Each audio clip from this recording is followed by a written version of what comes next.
Aung San Suu Kyi, leader of the National League for Democracy, spent more than 15 years in detention, most of it under house arrest. She was released from her third period of detention on Saturday, the 13th of November 2010. Early life. Aung San Suu Kyi was born on June 19, 1945, daughter of Burma's independence hero, Aung San, who was assassinated when she was only 2 years old.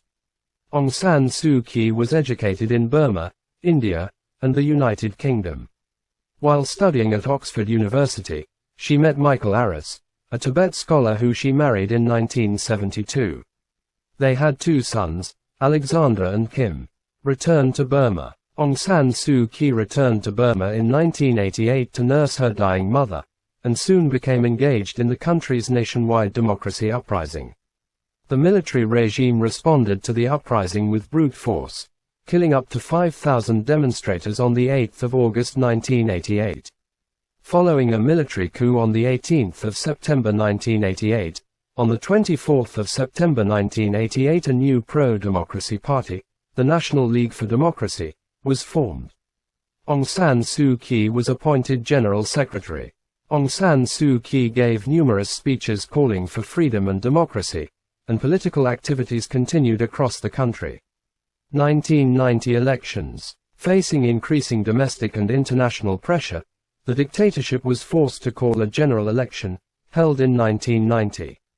As Aung San Suu Kyi began to campaign for the NLD, she and many others were detained by the regime. Aung San Suu Kyi was banned from personally standing in the election.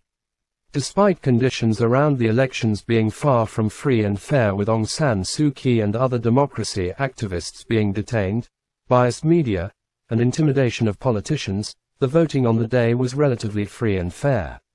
The NLD won a staggering 82% of the seats in parliament. The dictatorship never recognized the results of the election, and refused to hand over power. Released for 5 years, Aung San Suu Kyi was held under house arrest until July 1995. When released, she faced restrictions on travel. On March 27, 1999, Aung San Suu Kyi's husband, Michael Arras, died of cancer in London. He had petitioned the Burmese authorities to allow him to visit Aung San Suu Kyi one last time, but they had rejected his request. He had not seen her since a Christmas visit in 1995. The government always urged Aung San Suu Kyi to join her family abroad, but she knew that she would not be allowed to return to Burma. Detained again. In 2000, Aung San Suu Kyi was again placed under house arrest after repeated attempts to leave the capital, Rangoon, to hold political meetings in other parts of the country. Released again. In 2002, Aung San Suu Kyi was released from house arrest and with freedom to travel around the country. The release was part of a deal negotiated by UN envoy on Burma, Razali Ismail.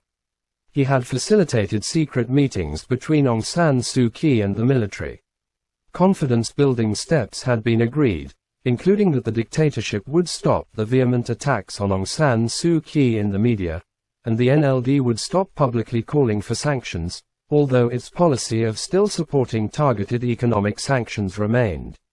However, when it came to move from confidence-building meetings, and instead start dealing with matters of substance, the dictatorship refused to engage in any meaningful dialogue.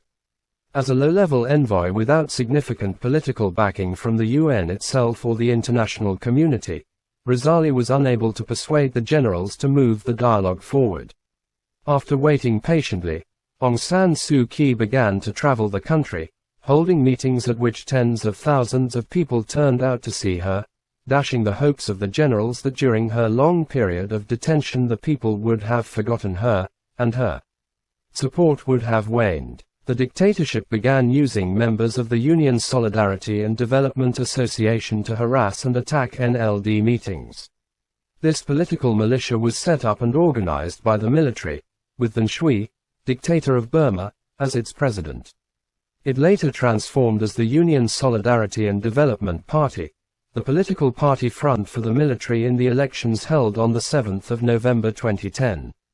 On May 30, 2003, members of the USDA attacked a convoy of vehicles Aung San Suu Kyi was traveling in. It was an attempt by the dictatorship to assassinate Aung San Suu Kyi, using a civilian front so as not to take the blame.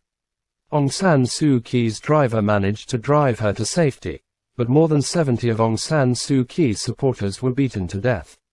The attack became known as the Detention massacre.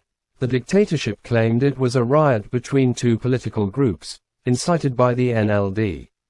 The United Nations General Assembly called for the incident to be investigated, but it never was. Detained again. Following the attack, Aung San Suu Kyi was held in detention, and then placed back under house arrest.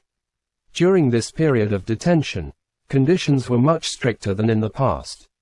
Her phone line was cut, her post stopped, and National League for Democracy volunteers providing security at her compound were removed in December 2004. Diplomats were generally not allowed to meet her, although occasionally UN envoys and US government officials were allowed to meet her. However, even UN Secretary General Ban Ki-moon was not allowed to meet her when he visited the country in 2009.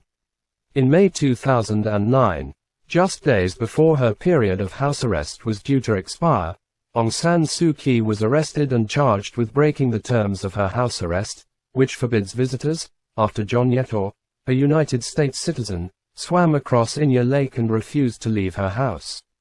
In August 2009 she was convicted, and sentenced to 3 years imprisonment. In an apparent attempt to placate international outrage about the trial, the sentence was reduced to 18 months under house arrest. By coincidence, this meant her release date turned out to be just 6 days after elections held in Burma, thereby ensuring that once again she was in detention during elections. In the November 2020 parliamentary elections, the NLD won the majority, though the results were disputed by the military and the Union Solidarity and Development Party, USDP. On February 1, 2021, the new parliament was set to hold its first session, but the military seized power and arrested Suu Kyi and other NLD leaders. Vice President Myint Sui became acting president and declared a 1-year state of emergency and takeover of the government. Police filed charges against Suu Kyi for illegally imported walkie-talkies in her room and for violating the Myanmar's natural disaster management law during the COVID-19 pandemic. As of her sentencing on October 12, 2022, Suu Kyi has been sentenced to at least 26 years in prison and still faces charges from the Myanmar military.